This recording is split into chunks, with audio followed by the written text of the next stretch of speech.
les anguilles autour du cou, Renard allait faire ripaille à Malpertuis. C'est un texte qui ne vieillit pas. Au cœur de l'hiver, Goupil le renard se joue des marchands de poissons et du Louis Engrain. Un narrateur, un musicien, 2 comédiennes qui miment et intègrent la langue des signes. La mise en scène, minimaliste et efficace, plonge les enfants dans ces contes du Moyen-Âge. Bonjour, Renard, mon neveu. Je voudrais bien me chauffer à ton feu.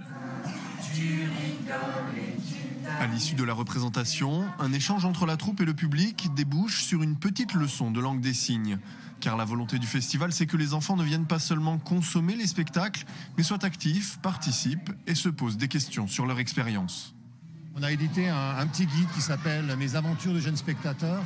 C'est un moyen pour essayer de rentrer un peu dans le spectacle avant même d'y aller, de préparer un peu les enfants à ce que c'est qu'un spectacle vivant. L'objectif, c'est plutôt être dans une démarche d'éducation, donc une démarche d'éducation artistique, donc cultiver la sensibilité, faire en sorte que les enfants aient des paroles sur des émotions. C'est un élément qui est central dans leur formation. Entendez-vous le vent qui mord et qui relâche? Pour le grand public, Momix, ce sont des spectacles tous les jours jusqu'au 8 février, avec 35 compagnies venues du monde entier. Ah, que la vie